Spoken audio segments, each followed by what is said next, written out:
Welcome back, ladies and gentlemen, to our channel. It is no denial that Raila Odinga stands a very prime opportunity, according to me, better than 2013 and 2017 to win the 2022 general election. This is owing to the latest support that he seems to be getting from central Kenya. This is an area, or rather, this is a region that have never voted for him in his political career, unless in 2002, where he supported Mwai Kibaki. Strengthening ODM party will make Raila to be very strong in the executive, because he needs to have a very good command in the National Assembly, in the Senate, and even in the county assemblies. Because if there was to be the revival of BBI, it is going to need the strength of all these structures for it to see the light of the day. But that is not what I'm really focusing on. My focus is a high voltage race for the gubernatorial seats. I want to mention some 4, but my focus will be on 1. Raila Odinga has to do some introspecting in Homa Bay, because Gladys Wanga is now coming ahead of the rest, and she's facing off with John Mbadi, who is the ODM chairman, Kidero, and Magwanga. Kidero was the former Nairobi governor, and Magwanga. I'm told there is also another candidate there. Very high voltage. In Siaya, there is a problem between Gumbo and James Orengo. Well, people think that James Orengo is a veteran who has been in politics for long, but there is little development that has been seen. Although my peers from that end will tell you that he's behind Ugenya High School. I don't know that's there. Another place is Kakamega. Oparanya is fronting his deputy, and there is also Fernandez Baraza, who is also eyeing ODM ticket there. Another dilemma. Then Kisii, where Simbarati has gone there and is a bit disruptive, eyeing the governor's seat against Ongwae's wish. Ongwae seems to be fronting Chris Obure or Ongeri.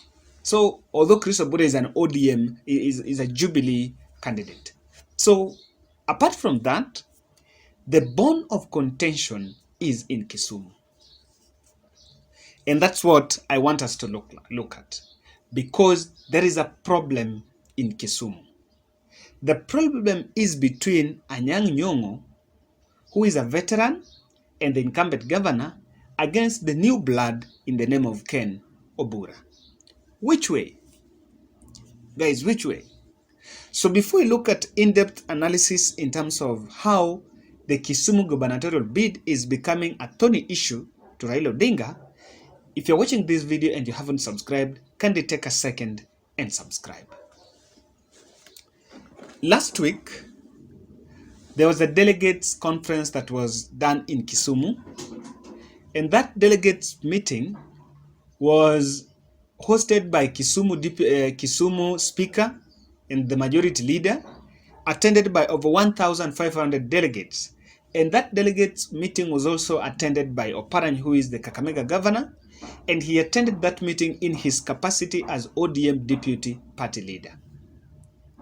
So that meeting endorsed a lineup, and at the top of that lineup, Anya'ng Nyon'go was endorsed to be the ODM flag bearer. I need to mention that whatever happened there is not in violation of the law, because according to the new ODM regulations and the criteria of doing things, they have actually also put up consensus. Delegates might decide, and then the universal suffrage, which is now the nomination. I am for the opinion that when it comes to the position of governor, you don't subject it to the universal suffrage, but you go through a consensus and also make sure you get a good candidate. Because when you go through the nomination, there is a high possibility for Kenyans to go there and pick a populist, an opportunist. and really live the real deal. But consensus can give us the real deal. So in that meeting, it came out, and I saw Oparanya coming out to say that he could not support Anyang' Nyon'go until Anyang' Nyon'go is actually officially endorsed by the party. What do you think is making it contentious? Because Ken Obura later came out and spoke about that conference, saying that he's going to protest at ODM headquarters. Now, let me bring it to you guys in a more clear manner. Ken Obura resigned as the cabinet, the chief administrative secretary in the office in the Ministry of East African Community. So in that position, he resigned to go and seek Kisumu Gubernatorial seat. Then he is being supported by Outa, who is the Kisumu senator. He's also having Jack Ranguma. Jack Ranguma is the first governor of Kisumu, and he is the person that Anyang' Nyon'go sees the power from.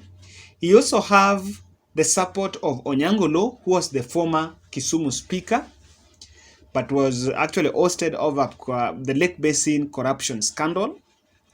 He's also having Rosa Buyu. And so I'll tell you why. Rosa Buyu is against Nyon'go because Anyang' Nyon'go is supporting Central Seme Ward MCA called Sally Okudo to seek the Kisumu women rep seat. Then Jack Ranguma is having an issue with Nyon'go because he actually feels like he had an incomplete mission in Kisumu. Because what Anyang' Nyon'go did after Jack Ranguma was the first governor, so they were the pioneers and they were not yet clear. They didn't have a clear picture of how the country was going to be run. So he initiated many projects. Then by the end of his term, the projects were not complete.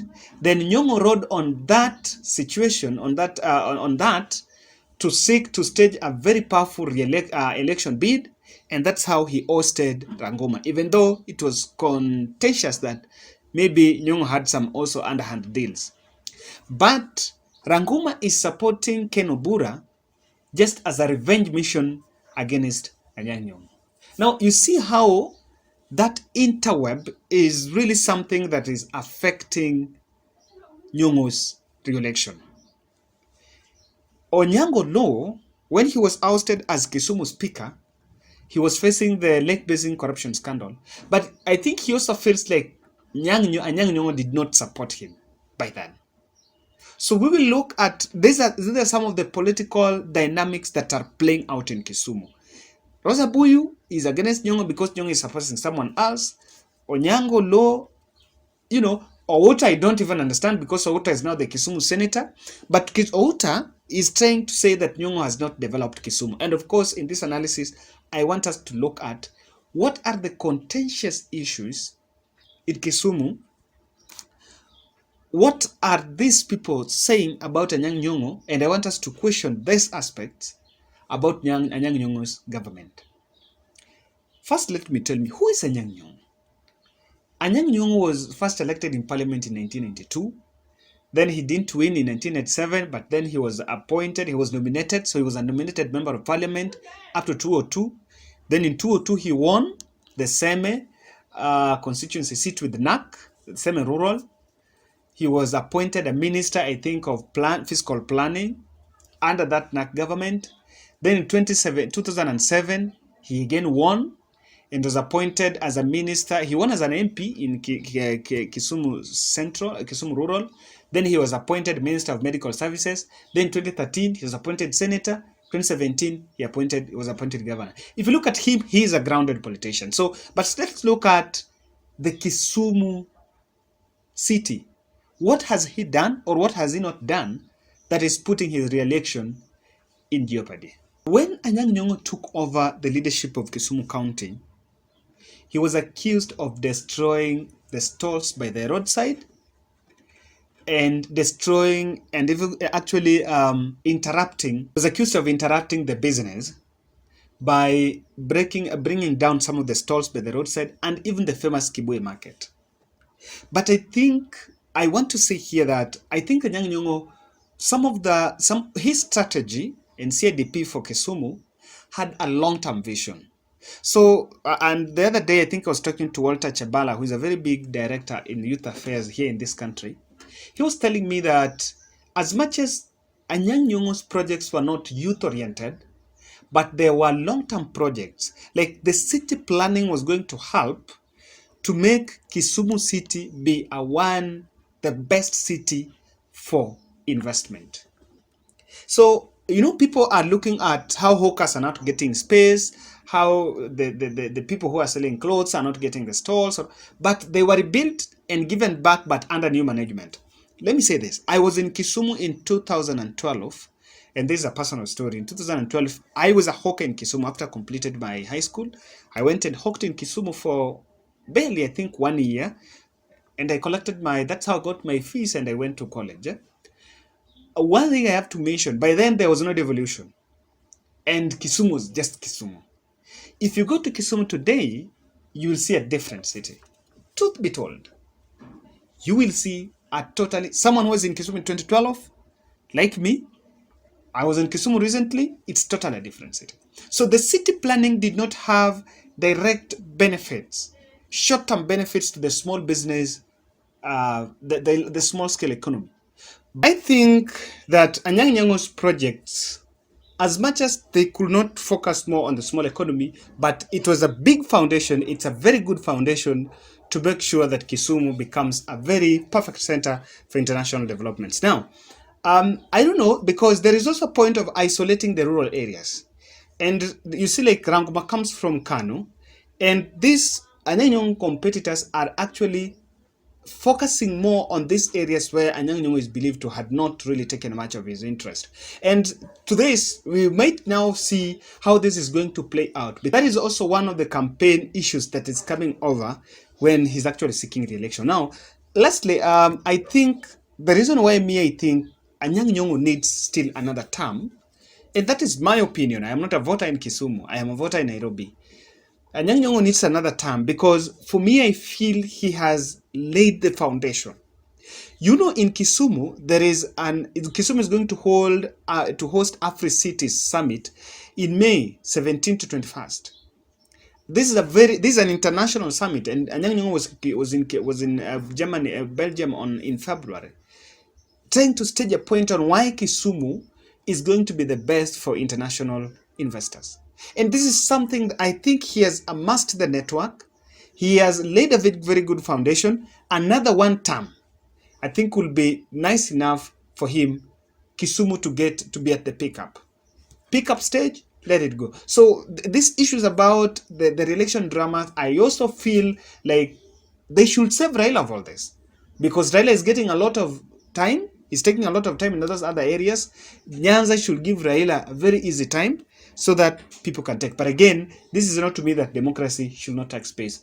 Nyanza is also a beneficiary of the handshake projects. You remember the Maendeleo Stadium, and I think the port, very remarkable projects. And the port, I think, at some point, the county government will be involved in it, and it's going to be a beneficiary. So it's just a matter of time so that we see what exactly Kisumu will be. So guys, if you're from Kisumu, what do you think are contentious issues that are jeopardizing Anyang' Nyong'o's re-election? My own opinion is I think he needs another term.